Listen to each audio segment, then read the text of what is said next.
Simcha is the secret sauce, so to speak, of all of Yiddishkeit and all of our lives.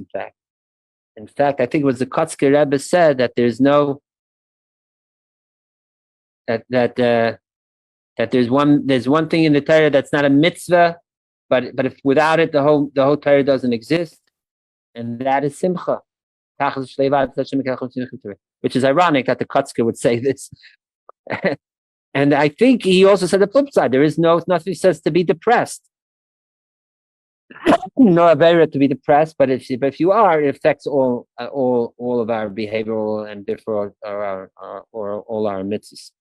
So again, the simcha is so important. So in the Hasidic approach to tshuva it is true, it's a serious thing to make a real accountability and really, and like we say, the parts of the 2-3 parts of tshuva is one is charata ala avar, right?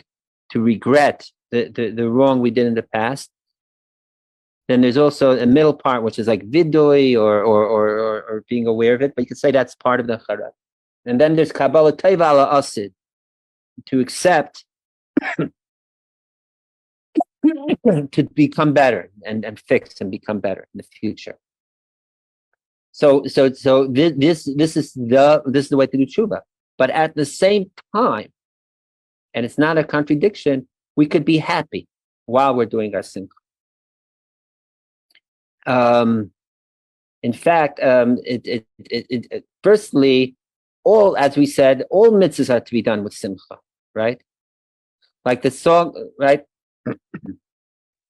Simcha gedayla liyas b'mitzvah, mitzvah gedayla liyas b'mitzvah, simcha liyas b'simcha tzamid, we sing, right? Which is ironic because it's not one of the 613 mitzvahs, but we make it as a gedayla liyas b'simcha tzamid.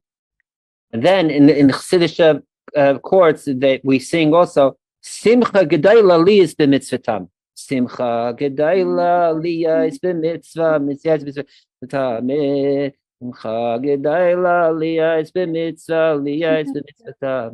Simcha gedayla liyas b'mitzvah, simcha gedayla liyas b'mitzvah, mitzvah tam. So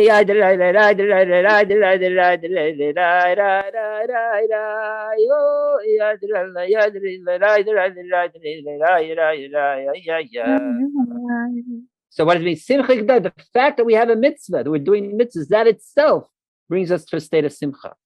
All the more so the mitzvah, which is one of 613 mitzvahs of tshuva, that we could take. Tshuva is a mind-boggling thing. We're saying we live in a world of past, present, and future. We live in this unidirectional time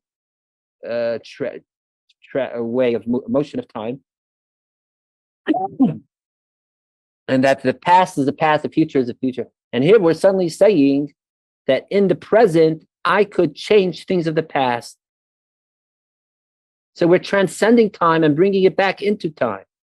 It's an amazing supernatural phenomenon that we're applying it into our lives in a way. And that things of the past we could change. The laws of physics, it defies the laws of physics. That's the point. So to be able to get to that point and be able to accomplish it, that in itself, all the more so, infuses us all the more so with simcha.